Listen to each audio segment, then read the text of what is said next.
Horizonte. Bom dia, estamos aqui pela TV Horizonte, a TV de Nossa Senhora da Piedade. Olha, um bom início de semana para todos nós, não é verdade? É, porque a segunda-feira começa oficialmente, né, os dias úteis desta semana, que é a semana do Carnaval também, né? Beleza, né? Tem muita gente que vai aproveitar o feriadão de Carnaval para passear, visitar a família no interior. Outros fazem retiro espiritual, e é tão bom fazer um retiro espiritual durante o Carnaval, não é verdade, né? Deixa para aqueles que querem se esbaldar, não é verdade? Os jovens, né? Que estão querendo curtir a vida e etc. Mas muitos aproveitam os dias de Carnaval para um descanso, né? Aliás, efetivamente, quem descansa mesmo no Carnaval são os funcionários públicos, né? Que têm uma semana toda praticamente, né, de descanso, né? Muitos emendam a semana de Carnaval, mais uns dias que tem que tirar de férias, fazem tudo isso para aproveitar a semana do Carnaval, não é isso? Pois é. Olha, a vacinação contra a papilomavírus humano, previamente ao início da atividade sexual, compõe um dos pilares da estratégia global para eliminar o câncer cervical. No Brasil, a vacinação contra o HPV iniciou em 2014, mas a meta de imunizar 80% das meninas entre 9 e 14 anos e meninos de 11 a 14 anos nunca foi alcançada. A família de Leonardo sempre fez questão de manter o cartão de vacina do jovem em dia. Entre todas as vacinas que ele tomou, está a de HPV. Tomou porque faz parte do calendário de vacinação nosso. E quando foi indicado para ele a vacina, de pronto já foi vacinado e todos que tiver para ele tomar, ele vai tomar. O esquema vacinal dele é completo, ele não se descuida disso, tampouco a avó dele. A vacina do HPV está disponível nos postos de saúde do SUS para meninas entre 9 e 14 anos e meninos de 11 a 14 anos. Mas, de acordo com uma pesquisa da UFMG, 46,8% dos entrevistados não foram vacinados contra a doença por não saber que tinham que tomar. Desde 2014, esta vacina faz parte do calendário vacinal dos adolescentes. E desde então, infelizmente, nós nunca alcançamos a meta de cobertura vacinal, que é de 80% do público-alvo. A melhor forma, né, de melhorarmos aí os indicadores de cobertura vacinal dos adolescentes é aumentarmos aí as campanhas de vacinação em escolas. As escolas são espaços muito oportunos para encontrarmos o público-alvo dessa vacina. Há algum tempo, estas campanhas eram feitas em escolas, contudo, foram interrompidas. O vírus HPV, além de causar verrugas genitais, é responsável por diferentes tipos de cânceres, como o peniano, o cervicuterino, da cabeça e do pescoço. Segundo a Organização Mundial da Saúde, cerca de 266 mil mulheres morrem por ano devido ao câncer do colo de útero. Esta vacina é muito importante. Ela integra um dos pilares para a prevenção, para a eliminação do câncer de colo de útero no mundo. A Organização Mundial de Saúde, ela recomenda esta vacina para eliminarmos aí o câncer de colo de útero, que é uma das principais causas de óbito em mulheres no mundo. Pois é. Nós precisamos fazer no Brasil uma grande campanha de vacinação. Eu acho que é a grande dívida que o novo governo tem com a população brasileira, é conscientizar o povo da vacinação. Nós passamos, não só aqui no Brasil, mas em todo o mundo, né, pessoas questionando as vacinas, né? Até hoje se questiona a vacina contra a Covid. Até hoje, né? Inclusive, há pouco tempo, o presidente da Pfizer, né, passou por uma bateria de perguntas de repórteres, não é verdade? Né? Da AstraZeneca também, e etc., dizendo dos problemas que a vacina pode causar ao corpo humano, né? E às outras atividades, etc. Mas nós temos que nos conscientizar da vacinação. O Brasil perdeu nos últimos tempos, não só o Brasil, não, o mundo todo, Nos Estados Unidos, na Europa, as pessoas deixaram de se vacinar, né? É vacinação, a vacinação infantil que é necessária. E essa vacina é muito importante porque hoje, infelizmente, né? Você tem que dizer infelizmente, as meninas de 12, 13, 14 anos já estão se iniciando na vida sexual. Diferentemente da época em que as meninas só se iniciavam com o casamento, né? A partir dos 16, 17 anos, 18 anos, né? Hoje é muito novo, e os meninos também. Então, há necessidade da conscientização da vacinação. Aliás, duas coisas que eu acho que o governo tinha que fazer, não só o governo federal, estadual e municipal, tinha que reunir essas três frentes da saúde brasileira, né? Para que pudesse haver umas campanhas de popularização da vacina, né? Vacine o seu filho, não deixe de vacinar, a vacina é importante. Vamos voltar a vacinar novamente no Brasil, né? Uma outra campanha que tem que começar urgentemente, eu acho que todas as prefeituras, né, o governo estadual, o governo federal, devia lançar uma campanha contra as queimadas. Por quê? Outro dia eu fui a Pedro Leopoldo e a Fazenda Modelo estava em chamas.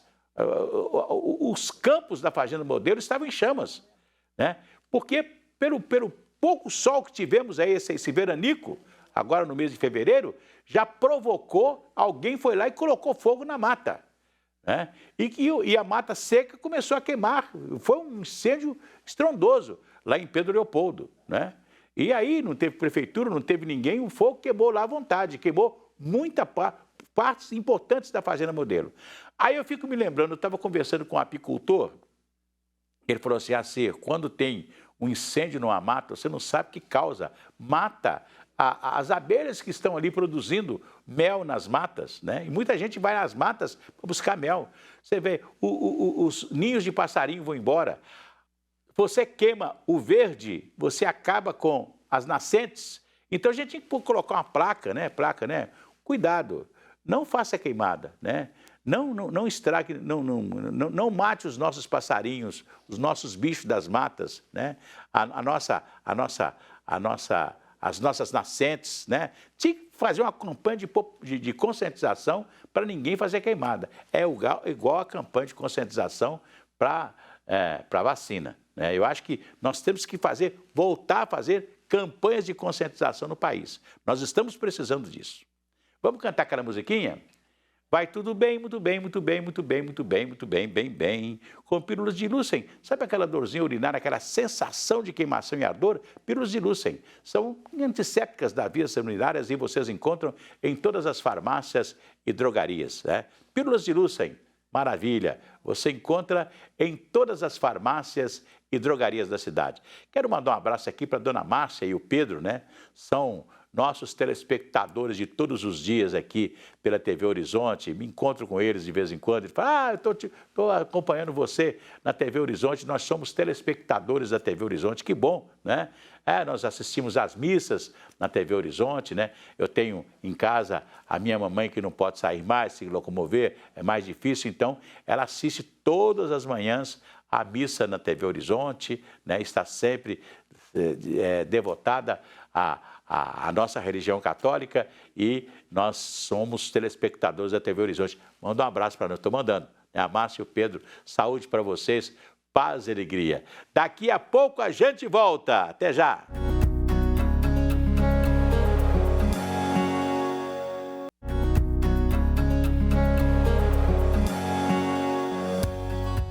Pois é, voltamos aqui pela TV Horizonte. Daqui a pouco, 12:30, você acompanha a atualização das principais notícias do dia no Horizonte Notícias. Hoje, um dos destaques são as vagas de emprego disponíveis em Belo Horizonte, Contagem e Betim.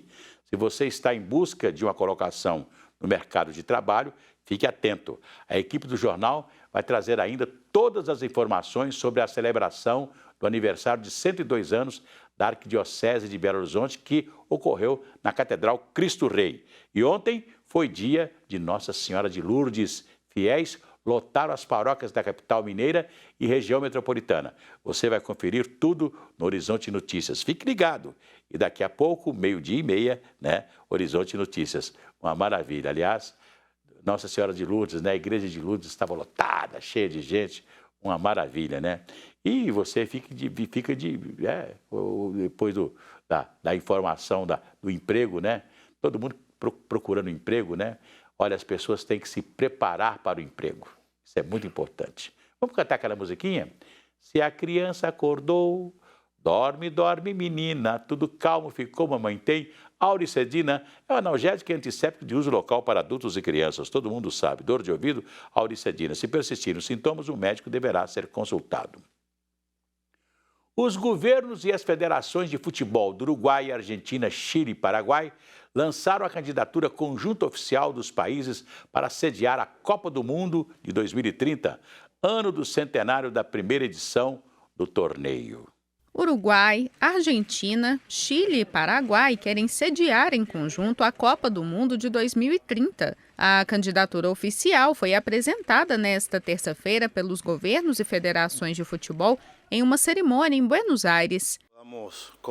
Acho que o mais importante é que podemos nos comprometer a trabalhar, pois devemos trabalhar para poder alcançar o sonho da América do Sul de receber uma Copa do Mundo tão significativa como esta, comemorando 100 anos, para fazê-la aqui, em nossa terra. Cumpliendo 100 años, poder realizarlo acá, nuestra tierra. En tanto y en cuanto nosotros hagamos nuestra parte, la FIFA tiene que también... Enquanto fizermos a nossa parte, a FIFA tem a obrigação de comemorar os 100 anos da primeira Copa do Mundo.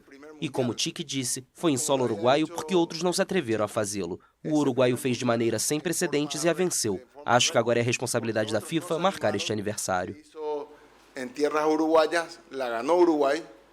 Y ahora creo que la responsabilidad está en FIFA en decir cómo resolver el aniversario. O Uruguai foi o anfitrião e o campeão da primeira Copa do Mundo realizada em 1930, com uma vitória por 4-2 na final sobre a Argentina. Os sul-americanos vão concorrer pela organização do Mundial de 2030 com a candidatura conjunta de Espanha e Portugal, com a Ucrânia como convidada, a de Arábia Saudita, Egito e Grécia e a do Marrocos. Pesa contra a possibilidade a Copa do Mundo em 2026, já confirmada na América, com Estados Unidos, México e Canadá como anfitriões. Pois é, a primeira Copa do Mundo foi realizada no Uruguai, em 1930. E o Uruguai foi campeão em 1930. A segunda vez que o Uruguai foi campeão foi em 1950, aqui no Brasil, quando tudo, o Brasil ganhou da Espanha, ganhou de outros países maravilhosamente bem, e o pessoal já contava a vitória na final com o Uruguai. Infelizmente, o Brasil perdeu de 2-1. Né? Uma derrota que até hoje cala fundo, né, dos desportistas brasileiros. E quando os países agora, né, querem voltar à Copa do Mundo, não só para o Uruguai, né, mas para os outros países aí do Cone Sul, né, que poderiam, né, naturalmente sediar a Copa do Mundo. Isso vai ser muito bom, né, para o Cone Sul da América, né, da América do Sul, né, isso é muito importante. Olha, crochê, bordado e arte em tecido. O Convivium São José, espaço da Arquidiocese BH, oferece diversas oficinas para moradores de Ribeirão das Neves, na região metropolitana, com foco na geração de renda. O repórter Pedro Gelinek foi lá conferir. Depois da neta se mudar, Nildeia estava se sentindo sozinha em casa. Para sair da rotina e ganhar novas amizades, ela decidiu começar a fazer aulas de crochê neste ano. Primeira vez que eu estou vindo, estou adorando, né, o curso. Toda a vida eu tive vontade, mas eu trabalhava, né? E aposentei, tem 4 anos que eu me aposentei, fiquei dentro de casa, porque não é minha praia ficar só dentro de casa. Aí comecei a ter insônias, tomo remédios, né, muito remédio. Então eu vim para cá aprender e ocupar a tarde que eu tenho, né, que eu só ficava dentro do meu quarto, acabava simplesmente para dentro do quarto. Então, estou aqui com essas lindas que eu conheci hoje e estou adorando isso tudo. Já Eliana participa das oficinas desde o ano passado e, para ela, a aula de crochê é o compromisso mais importante do dia. Uma amiga minha ficou sabendo e mandou no Zap. Aí, de mandar para mim, eu mandei para 2. colega, e vim fazer inscrição. E assim foi, a gente foi fazendo amizade e vindo toda quarta, e eu saio daqui realizada, né? A Eliana e a Nildeia são algumas das alunas do Convívio São José, aqui em Ribeirão das Neves. O projeto conta com oficinas de crochê, bordado, artes em tecido e outros ofícios, e são ministradas pelas irmãs Teresitas. O grupo Conviver, pensa assim que o próprio nome Convívio São José ele é muito sugestivo, né? Então, a nossa vinda para cá, nós irmãs Teresitas, quando o Dom Romulo nos convidou, ele pediu para a gente chegar aqui e trazer vida para esse lugar, encher esse lugar de vida, porque as histórias que já passaram por aqui são histórias bonitas. E as pessoas que hoje estão aqui estão com esse objetivo de dar continuidade a essa história, né? Então, nós viemos com esta missão e a gente começou a reunir pessoas, né? E ensinar um pouco daquilo que a gente sabe e também aprender com elas. Cada aluno que já conhece, sabe fazer um crochê, por exemplo, ele adota um aluno novo e assim nós vamos um ajudando os outros. As atividades do Convívio buscam ajudar jovens e adultos em situação de vulnerabilidade social da região. Mas além de contribuir para a profissionalização dos alunos, as oficinas ajudam no psicológico de quem participa. Quando a gente ouve o relato das pessoas dizerem que chegaram aqui tristes, desanimadas e solitárias, como já tiveram alguns casos, e a gente vê que a transformação dessas pessoas acontece nesta convivência, eu acho que para nós assim, é a nossa maior alegria. Pois é tão bom quando você tem verdadeiramente um espaço de convívio, né? E eu acho que isso é muito importante em todas as comunidades, né? Ter um espaçozinho de convívio, né? Aliás, é interessante, né? Eu vinha aqui para a televisão hoje de manhã e pensando nisso, que ontem eu passei pela periferia da cidade e vi os botecos cheios, né? Ali, nego jogando sinuca e tal. Aí eu falei assim, gente, o sujeito não tem um clube, às vezes não tem um espaço de convívio, ele vai para o botequim, né? Mais próximo da casa dele, para conversar com os amigos, para tomar uma cerveja, jogar uma sinuquinha e etc. Né? Eu vi um futebol hoje, todos os bares hoje têm TV com futebol o dia inteiro, não é verdade? A pessoa estaria assistindo e tal. Isso é um espaço de convívio também, né? Não é um espaço de convívio tão gostoso como esse que nós tivemos aí lá em Ribeirão das Neves. Um relatório publicado pela ONU diz que superbactérias estão se proliferando por causa da poluição. O estudo alerta que esses patogênios podem vir a matar até 10 milhões de pessoas por ano. Olha aí. A ONU, Organização das Nações Unidas, alertou em um relatório publicado nesta terça-feira que superbactérias resistentes a medicamentos estão proliferando, em parte por causa da poluição causada pelos setores farmacêutico e agrícola. Segundo o texto, esses patógenos resistentes a fármacos poderiam, até 2050, matar 10 milhões de pessoas por ano.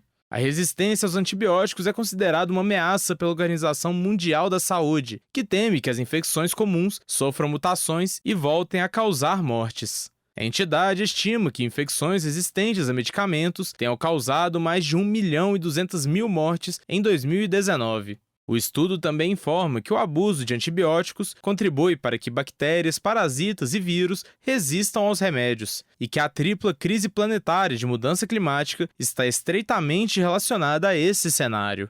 Ainda de acordo com o relatório, a poluição permite que os antimicrobianos usados principalmente pela indústria farmacêutica e pela agrícola invadam o meio ambiente, a começar pelos rios. Entre as medidas para combater este problema, a ONU propõe a reciclagem da água utilizada nos laboratórios e em hospitais. Eu fico impressionado de ver, né? Às vezes, as pessoas estão... Falei dos botequins há poucos instantes, né? E, por exemplo, um cara que senta num boteco, no passeio de um botequim na Avenida Amazonas, com aquele movimento de ônibus, fumaça, aquele negócio todo, eu falei assim, meu Deus do céu, o cara está comendo ali, almoçando num espaço na Avenida Amazonas, ele está recebendo toda a poluição da Avenida Amazonas, não só a poluição do asfalto, a poluição dos ônibus, né, que soltam uma fumaça preta, normalmente, dos caminhões que passam, né? Uma coisa impressionante, né? E é tão bom quando você vai para um espaço que você tem um ar puro, né? E Belo Horizonte já foi uma cidade de ar puro, né? Antigamente nós não tínhamos ônibus pela cidade, tinha bonde, né? Bonde não... Tem um barulhinho, o bonde dava um barulhinho, né? Mas não dava nenhuma poluição. Uma poluição sonora, mas não era uma poluição dessa, né, do ar que nós temos aí hoje, né? Infelizmente. Então, eu acho que nós devemos nos precaver, né? Sempre que possível, né? Eu fico achando interessante hoje quando o sujeito consegue morar num prédio, por exemplo, na beira de uma avenida, né? De uma avenida Silva Lobo hoje, que ainda já tem um movimento muito grande, da Avenida Barão de Melo, Antônio Carlos, né? Cristiano Machado. Ele tem ali um monte de... um verdadeiro muito barulho, né? O barulho dos ônibus, né? Que são infernais. E também, né, a poluição do ar, né, que você recebe. Muita gente fala, eu limpo o chão, mulher então fala isso. Limpo, passo o pano, e o pano sai preto, porque a poluição é muito grande, verdadeiramente. Gente, amanhã tem mais aqui pela TV Horizonte. Eu quero agradecer a você pela atenção, pelo carinho, e a gente volta amanhã, se Deus quiser. Até lá.